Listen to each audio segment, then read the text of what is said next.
Hi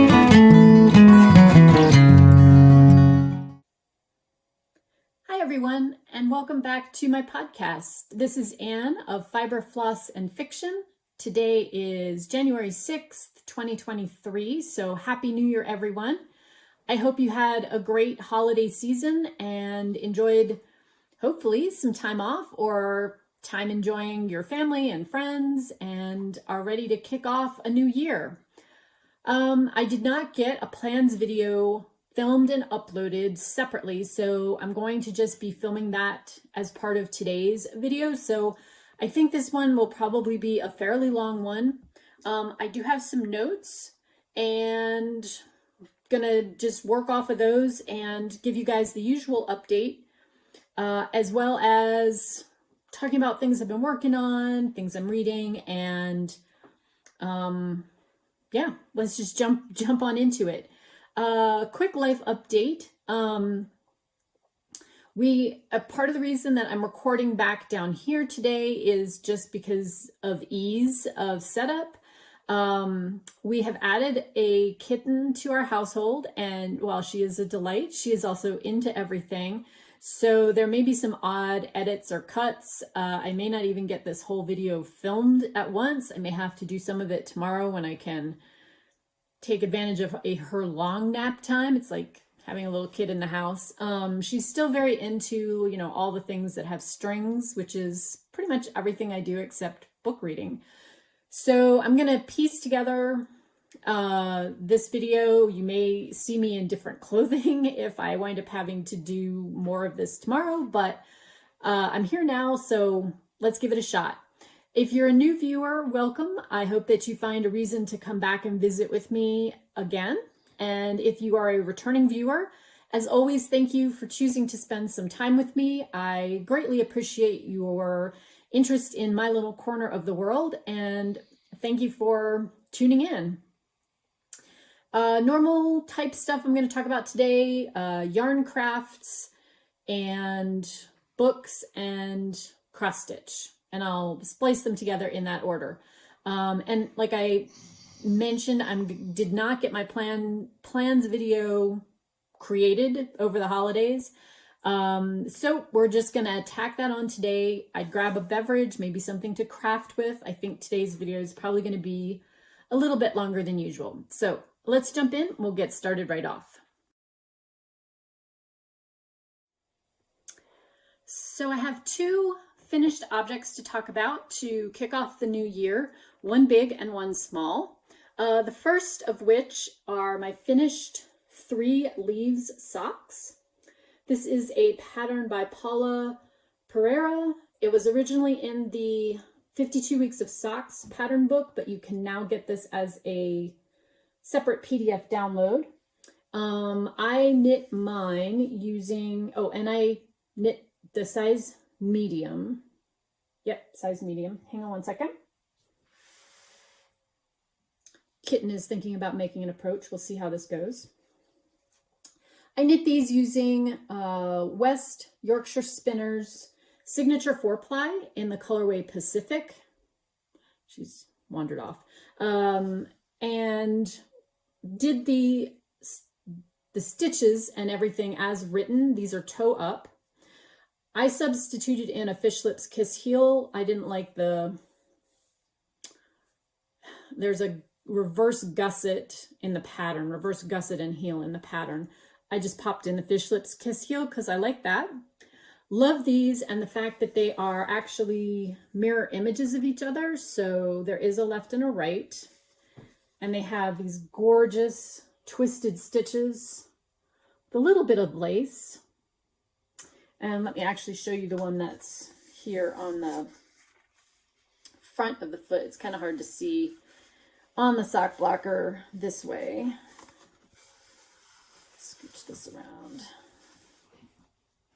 Okay, so here's what that looks like as you look down your leg. So it's got this center twisted stitch version, and then some with lace and some that's kind of this false cable. 1x1 twisted rib for the cuff. These are a hair short in terms of the leg height than I normally like, but they will be fine. I mean, they aren't crazy short, just a little bit shorter than I would like. I think adding in another whole pattern repeat, which would have been like this whole section, would have made them maybe too long. So, you know, you err on the side of what you think's best, and I will still wear these. I think they're beautiful as is. Very well written pattern. It's got the charting for the right and the left versions. So you could do two the same if you wanted to, but I kind of like the idea of having them be mirror images, so that's what I did. So these were the last pair of socks that I finished in 2022. And I have more on the needles, which I'll talk about in a minute. But the other project that I finished was the crochet blanket that I used my Quiet Voices Advent box from the Suburban Stitcher to crochet. These are sock yarns. There are 20-gram mini skeins, and they have, I think it's 93 yards per skein. I did a little swatching before I started in on the box, and I was able to get 2 squares out of each skein of sock yarn, holding the sock yarn double, so it's about a DK weight. And the colors are all very, very soft, muted, not really pastels exactly. A lot of them are kind of gray colors.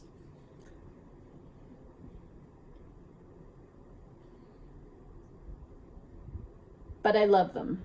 These are absolutely my color palette, and I'm really happy with how this came out. So I used Bear's Rainbow Blanket pattern, which is a free pattern from Pearl Soho. You can download it from their website. It's always, excuse me, I will put links to things below that I talk about. The pattern has you do 2 rounds of a neutral color. It also has you use sock yarn, but held singly, so the squares are much smaller. It has you do 2 rounds of a neutral color around the colored center. I only did 1. The pattern also it basically says you can join them any way you want, and it recommends a sewn join, and I don't want to do that much sewing on these, so I used a crochet zigzag join and put them all together. And then I added, this is 2 rounds, the final 2 rounds from Cherry Heart's Battenberg blanket that has this little picot edging, and it's nicely stretchy, as is this zigzag attachment. So I was able to keep up with this, and then the only thing I needed to do, it took me basically that last week of the year, was to do all of the joins, the vertical and horizontal, and then also add the border to it. So I did 7 blocks across and then 7 blocks down. And it's not huge, but it's a comfortable lap blanket size. And I think would work nicely if you had, you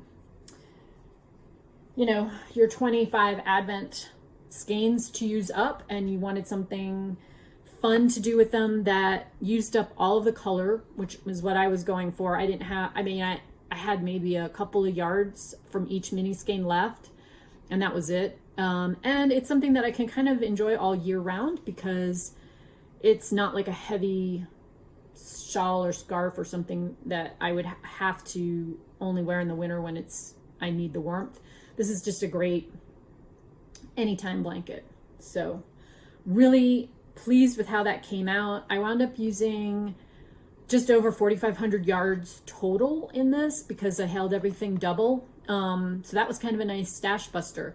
You could make this any size you wanted. You know, you just keep joining squares. So if you've got minis that you don't know what to do with, I'm going to highly recommend this project. I loved it. Okay, let's talk about what I'm working on now. So as you might guess, since we have a new kitten in the house, some of my crafting time has been a bit curtailed because she does like to settle down and have a nap, but she is still in the kind of terrible teen stages. She actually just turned, actually she turns 9 months today. We got her from the shelter, but they were able to, I guess, give her a pretty close birth date based on her age when they brought her in. She was at the shelter about 7 weeks, I think. So they got her kind of around the 6.5 week mark, or maybe a little bit before. She came in with an injury. She had her back leg cut, which they sutured up. Doesn't seem to bother her at all because she does amazing vertical leaps. Been a long time since we've had a kitten, and she's absolutely adorable and full of energy. But anyway, she likes to snag stuff I'm working on. So we are working on that behavior, but it's certainly not a finished thing, and certainly not like my elder cat who could sleep through pretty much any crafting going on around her. So anyway, let's talk about what I have on the needles. I have 2 pairs of socks on the go. The first one is for my January Use One of Your Oldest Skeins in Stash Socks from Stash project, as well as my socks A to Z, and these are the Cliff Walk socks. The pattern is by Helen Stewart of Curious Handmade, and it is a really pretty kind of fountain lace pattern to it. It's like sort of drooping leaves. I am knitting this up in a skein of the Woolen Rabbits sock yarn from, I think, 2007. It's been a while. This is her 80/20 merino nylon sock. It's showing a little green here, but the colorway is Pussy Willow. And it's a gorgeous kind of gray, green, blue color.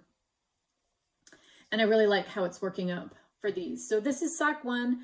I have, I believe, two repeats left to finish the leg, and then I'll be ready to start on the heel. So this is sock number 1, which I'm working on right now.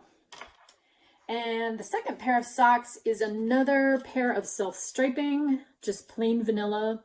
My mom had requested another pair of these, so I'm making them for her. Desert Vista Dye Works Viso sock base, which is the 75/25 sock yarn base, and the colorway is Time Out and Take 5. And it's charcoal gray, kind of a bluey gray, an orangey red, and khaki, kind of a dark and a light khaki. And I also have this one started. This is sock number 1. 1x1 twisted rib for the cuff, and then I'm just working my way down the leg. So I'm going to try to duplicate what I did for my mom's other pairs. She likes them a certain height, and we'll do those, add in a contrast colored heel. I plan on using this dark brown for the heels, kind of chocolate brown. There's my tape measure. And yeah, not much else going on with these. They're just plain socks. So those are what I have on the needles for socks right now. Sorry, I'm going to put everything away, because if I don't, the little one will get up from her nap and come over here to attack things. Okay. She really likes mohair, and I found this out because I'm currently working on a hat using 1 skein of Posh sock from McMullen Fiber Company and the matching mohair. They're both in the Desert Rose colorway, which I knit a love note out of last year. Loved working with.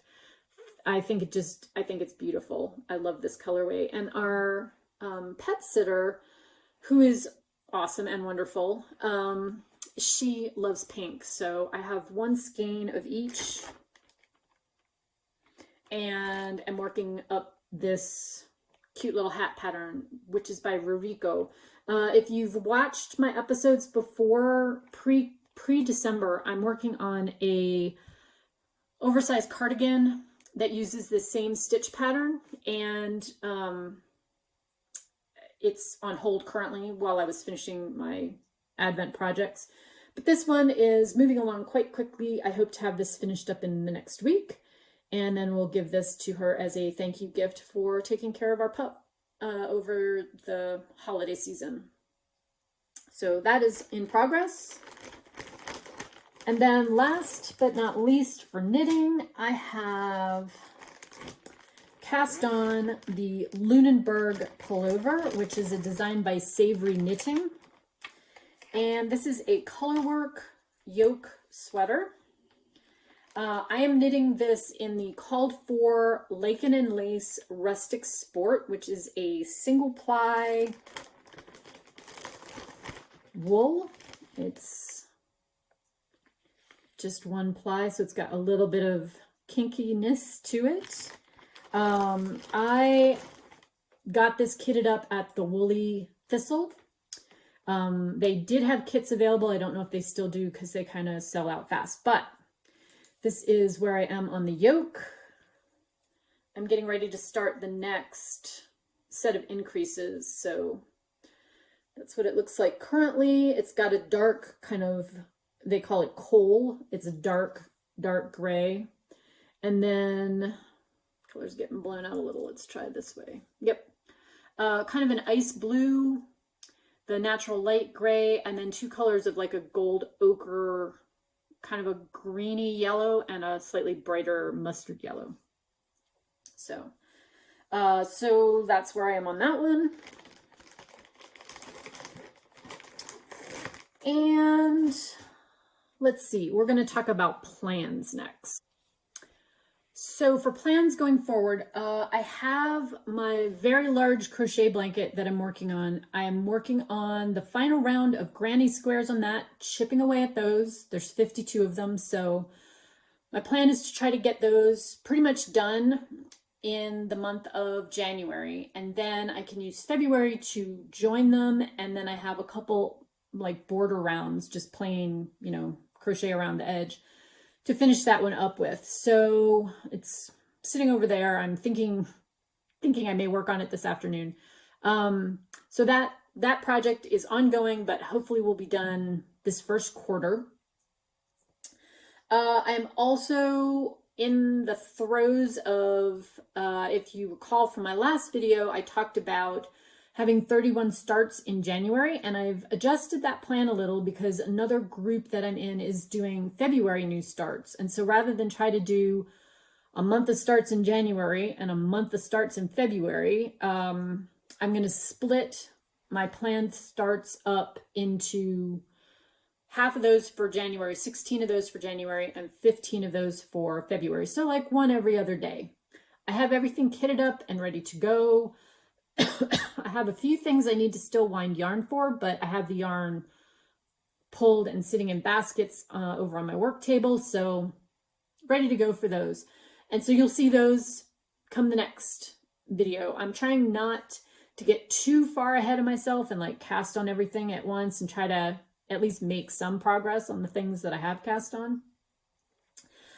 So for this year, I've got a couple of different things that I'm kind of using to focus my attention. I am still working on the ever ongoing stash down. So part of what I did with the 31 projects I picked is I selected things from like very old stash, like my 2007 sock yarn, up through a couple of new things so that I could kind of mix and match and use some things from stash, way back stash, and then some newer things to kind of, oh yeah, I'm still excited about, you know, that yarn just arrived, is for the holidays or whatever. So I'm going to use those 31 projects to kind of focus on getting done, plus my blanket, in the first half of the year and see how I go. I have a few other things that I may opt to work on as the year progresses. I have a blanket that I started, another crochet blanket that's just been on hold while I finished the Advent box, as well as my bigger projects blanket. That one I may or may not get back to this year. We'll see, but that is potentially kind of lurking in the background as another possible project I may tackle. I have put together a make 9. If you follow me on Instagram, as where I'm knit 1 spin 2, you'll see that I have 9 garments picked out, a couple of summery ones, a couple of heavier ones. You saw the Lunenburg pullover. I just cast that on, and I have 2 other works in progress that are kind of on hold, one of which is a summery top, and the other of which is the boxy cardigan I talked about, which I'll get back to here shortly. So I'm gonna look at those garments. They're all from Stash. You know, a couple of them are just like 2 skein projects that I'm hoping would be the same work as a big shawl, and hopefully can get them finished, you know, in time to wear at some point in the warmer months. Spinning. I have been able to do 15 minutes of spinning a day so far. Here are the first 6 days of the month. I am going to continue to try to do that spin 15 a day because it really adds up. I should be able to do some plying this weekend. Again, it's somewhat kitten activity level driven because I don't want her to get hit with any of the moving parts of the wheel. So that's kind of like she has to be doing something else for me to be able to work on that. But plans for more handspun coming, so expect to see more of that as well in 2023. I still am having a hard time remembering to say it correctly for like what year it is. Do I have anything else in knitting? No. Okay, onward. So for books, I finished up this print book as my last read of 2023. The Deadly Hours, which is an anthology, but kind of different than other ones that I've read. These are the 4 authors. It's a historical fiction book. These top 3 authors are authors I've read before and enjoyed their books very much. Christine Trent was new to me, but I figured at, you know, 3/4 of the authors was probably a good way to hedge my bets and likely be able to enjoy this whole thing. I did actually really enjoy her storyline, which is, I think it's the last one. So what's different about this book is that the premise is that there is a gold watch engraved with a mermaid and a storm, a tempest with a seagoing vessel caught in it. And there's a curse associated with it. And so each of the authors has taken a section of time. The book starts in 1730 with Susanna Kearsley's narrative and kind of sets the stage, but also is one piece of this storyline. And then the premise is that the curse on this watch can be broken, but it has to kind of pass through 4 elements. So it has to pass through water, earth, air, and fire. And so each of the other authors picks up in a different timeline, but still kind of using this conceit of this watch that has a curse attached to it to go into the 1840s, 1890s, and then late 1930s, like World War II era. So I really enjoyed this book. It was very entertaining, and I loved seeing how each of the authors tied the storyline together so that it felt like it was much more of a continuous storyline than a lot of anthologies that are just, if there is a theme there, it's kind of random hit or miss. So I really appreciated how nicely all the storylines fit together. And you know, how each of them kind of built on the other. The characters are different in each one of them. The only thing that stays the same is the watch. So yeah, I really enjoyed this one. It was a nice, easy read to kind of finish off 2022. And so would highly recommend this if you are a historical fiction / mystery lover. So The Deadly Hours. Then to start the year, I have begun reading, and I'm about halfway through, the final book in the Shadowhunters series. This is by Cassandra Clare. This book is The City of Heavenly Fire. All of the titles are City of something. So this is a young adult fantasy series that I'm doing as a buddy read with a friend of mine. This is the last one in this series. The author has a lot of other books in this world where the Shadowhunters are not mortals. They have angelic powers and they battle demons. The main characters, Clary and Jace. Clary thinks she's a normal person until she meets Jace and the other Shadowhunters, and then she realizes that she's actually she learns that she has Shadowhunters blood. And that's a lot of what drives the plot, but very entertaining reads. I love the characters. This is going to kind of close out all of the plot lines that are working, that have been happening for the previous books, and hopefully give us an exciting and interesting finale. It is a long book, like 750 pages. So it's not a fast read, although it's an entertaining one. So I have been enjoying this one quite a bit, and all the artwork that comes with this particular series that I own. This is one of the characters, a warlock named Magnus. And yeah, looking forward to getting to the end of this book. I'm not sure if we'll jump right into it, but my friend and I are also going to read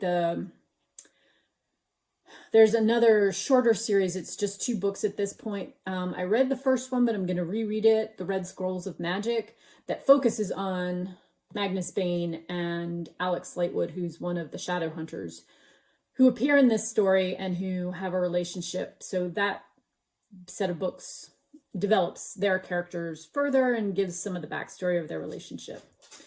So I've started this one, working on that currently. I'm also listening to an audiobook called The Confessions of Catherine de Medici by C.W. Gortner, and I've read other things by this same author, really enjoyed them, historical fiction.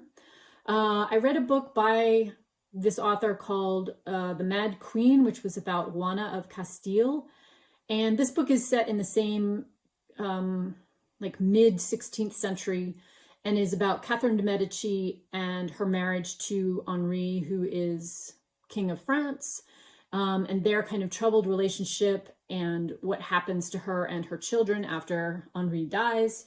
I haven't quite got to that point in the story, but I know that that's coming. A very entertaining read, and one thing I really like about this author is the way that they make the characters very approachable and help you fit them into the correct time frame without kind of lecturing the history to you. So enjoying that and working my way through that as well. Those are the 2 reads I have currently. Probably more that will happen this month since it's only the 6th, but I will report back on that next time. So for other reading information, just a quick recap of 2022. I read 80 books, and as you might guess, the bulk of those were fantasy, historical, young adult. Some of those are kind of combinations, like the same book is like a young adult fantasy book, and then nonfiction history. I have been tracking all of my stats over on an app called the Story Graph, which is similar to Goodreads, but has some beefier graphics and I think a nicer presentation. Goodreads is a little old school and kind of clunky, but the Story Graph does nice things like you can have graphs that just show how much you read in certain months. Obviously gives you total number of books. You can add reviews. You can organize buddy reads and just keep track of what you've read. So that was my 2022. One thing that I do really like about how the Storygraph works is they have a whole platform there, section there on that platform for reading challenges. And so for 2023, I've kept the same reading goal. I think it's relatively reasonable. I think I'll get around that many books read. If I have more, great. If I have less, that's fine too. I'm doing 2 reading challenges this year. The first of which, well, I'm sorry, 3 reading challenges this year. The first of which is just a tackle your TBR stack challenge, which basically has you put everything into a spreadsheet and gives you like a random number generator number to pick. And so it's book 3 off your list as organized in alphabetical listing. And I have one Excel spreadsheet that is my print books and one that's my Kindle books. I didn't include audiobooks in that, but because I don't have as big a pile of those, I tend to be much more of a mood listener for audiobooks. But so that's 2 books a month. I'm participating in one that's read 12 nonfiction books in 2023, which should be no problem because I read that many in 2022. And then kind of on a spur of the moment, just because I love the theme, I'm going to try to complete half of a tarot card based reading challenge. And so the prompts are things that relate to the pictures in the tarot deck. The person who set this up also has, so they have all of the cards, major and minor arcanas, and then they also have the cards reversed, which is 164 books. And I'm very sure I will not get through 164 books this year. But I think I can do half of that, which would be 82, and be about what I read this past year. So I'm going to try to kind of combine those and double dip with the prompts. I think you can link to the challenges. And if I can do that, if I can figure out how to do that, I'll put the links to those below, as well as my Storygraph account. So if you want to follow me over there, you're welcome to do that. I'm not on Goodreads very much anymore. It's hard to maintain 2 platforms, and I really do like Storygraph better. I feel like it's easier to use, and certainly easier to use like on your mobile where you just want to do a quick update or sign off that you've read a book, because it's like 2 clicks as opposed to waiting for Goodreads to chug through the pages. So on that mix for next year, there'll definitely be more historical fiction, more fantasy. I'm going to do kind of a back catalog read of some of the books by V.E. Schwab, who's become one of my favorite authors. And I have a few nonfiction books kind of already in the works to look at for the first quarter. My husband got me 2 really good books for Christmas, one of which is massive, literally like this thick, on the Middle Ages, and the other of which is on beavers and how their social perception by humans has changed over time from when they were a fur producing animal. I mean, they still produce fur, but in a commercial way, to being like a livestock problem where they dam up streams and change waterways and stuff like that. So both natural history and kind of social history. So I'm excited to read that one, and that will be something I probably tackle fairly early on this year. I've sort of started the book on the Middle Ages, but it's very dense. It's got a lot of information aside from being a very long book. So I may read that one in like bits and bobs where I just read a chapter so I can think about it and take the time to mull over it. So anyway, that's what's on my reading plans for 2023. Cross stitch, my last little tidbit here. Let's talk about what I've been working on and going forward. Over the last first half, 2/3 of December, I worked on my Heaven and Earth Designs Long Winter's Nap ornament, artwork by Donna Gelsinger.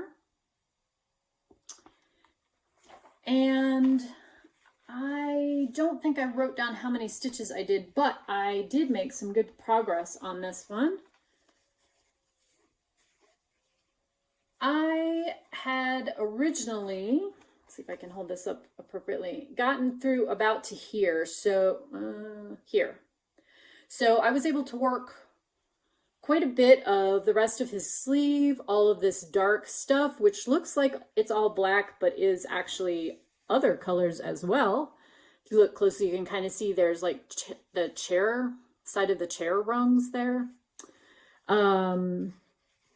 Finished up this little corner of his sweater, the cuff, and then started on his hand. You can see kind of the outline of his fingers. And so I think this is part of the cat right here.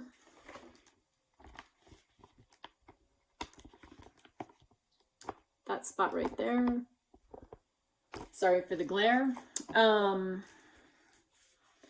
It's very subtle, but I think that's the tabby cat and like its tail and hind leg. So making progress on this. It's still a while coming to go. I did get down on this part of it. This is the very bottom. So this section right here is as low as the circle goes. It'll come straight across before it starts kind of curving back up. And I have one page this way to reach this side. So I believe when I stopped this, I was at like almost 42%. So I'm like at 41.98 or 41.89% finished on this. So this will be out again in 2023, definitely for two stitching sessions. I'm thinking probably July for like Christmas in July, and then again in December. Because I really like kind of working on the seasonal pieces, and it's a lot of fun to do. Yeah. So that one is bulk of what I worked on. Oh, and I need to go get the other one I started, so hang on. So I actually had a new start for the final week or so of the year. And that was another Heaven and Earth Designs chart, artwork by Lesley Anne Ivory called Chesterton on Blue Patchwork. And that's what the design will look like when it's done. I decided to start this in memory of my old girl, Emma, who we lost on the 9th of December, because it looks just like her. So I started that and got about just under 1,000 stitches put in it. All blue. And this is the full size of the piece, so it's not a very big one. I mean, regardless, it will still take me a while to do it, but that's that top row where these are the quilt patches starting below. This one is going to be out again this month because I'm going to work on it after I work on my focus piece, which I'm going to show you in a second, just to make some more progress on it. In no way will I be close to the cat, but I am going to, go ahead and do some more work on the upper part with all that, the patchwork stuff, patchwork patches. So that's going to be later on this month. You'll see this one back out again. I guess I should say pretty much anything that's full coverage. I'm doing 1/1 full crosses on 25 count, easy count. This is the Long Winter's Nap was, and this one that I'm going to show you also is that. This is going to be my focus piece in 2023. So this will be out every single month. And the chart is by Heaven and Earth Designs. The pattern is called Winter's Encounter, artwork by Laura Prindle. And I am at the 48, I believe it is, 48 and some spare change % mark. So this is a mini. It's basically this size. You can see there's the bottom and the top is up here. And it is pretty much what you see on your screen. So I have everything completed over to here, top to bottom. And so I'm working that way, not really necessarily following page breaks. What I'm doing is working in threads as I go. And I had some left over from when I was working on the end of that page there. But just trying to like fill in colors kind of in this general direction. Love this one. Love the detail on it. I love that horse's face. Yeah. So this one will be out every single month. My goal for this one is to get it pretty close to finishing. I'm not sure I will get finished with it, but I am using it for the By the Numbers event that is in Full Coverage Fanatics. Excuse me, hiccups. If you aren't familiar with that group, I've got a link to the Facebook group below. It's for any full coverage projects. Doesn't matter the company, designer, whatever. Size doesn't matter either there. So we've got a whole bunch of yearly and monthly challenges. And so I'm doing 2,000 stitches for every single month minimum. I'd like to try to get more done, but I'm going to be realistic and say that I don't have a good stitching setup right now. If I sit at my frame, the kitten likes to try to jump up and grab the needle as it's coming down through the fabric when I stitch two-handed, which is a little too dangerous for my tastes. Excuse me. So again, I'm kind of trying to do this piecemeal or when she's not conscious. But it then means I have to be someplace with decent light and, you know, all the things. So I will get that rhythm figured out. It's just a little bit slow going. I have put just under 700 stitches in that in the last couple of days. So fingers crossed that that kind of continues on and I can continue to focus on that. So you'll see that out every single month for at least 2,000 stitches and hopefully more. We're going to talk really briefly about cross stitch plan. So lastly, just to sum up, I'm going to have a full coverage piece focus on Winter's Encounter for all of 2023. I'm going to rotate my other pieces in for a 2-week slot, give or take. So each one of those will be out at least once and probably twice during the course of the year. Not expecting to make a ton of progress on those ones that'll just be out a couple times a year. I just want to focus on getting Winter's Encounters close to finishing as I can. And if not finished in 2023, set it up for a finish in 2024. I believe I have about 3,500 stitches a month. If I do that every single month, I could have it finished. I just don't know if that's really a realistic number for me this year or not. I'm going to try to get close to that, but I suspect that I will have some carryover into 2024 in order to get that done. So whatever I get done on those is what I'm going to be happy with. It's fun. I just will do it as and when I can because I just can't ever predict that I have the time to like sit down and focus on those. So, and they're not super portable. This one's maybe a little portable than others, but the ones like the big Amy Stewart ones that are on big stretcher frames, not travel friendly or pick up and wander around with friendly. So we'll see how that goes. Going to give it a shot. If you've stuck with me this far, thank you for listening to all my blithering today. I hope that you enjoyed today's podcast. I will be back later on in this month to fill you in on what I've been working on. Again, I hope everybody had a happy holiday season and a good change over to the new year of 2023, and that you are looking forward to new things and working on projects that you've got, planned or in the queue. And so have a great couple of weeks, everybody. I will see you later in January. Bye for now.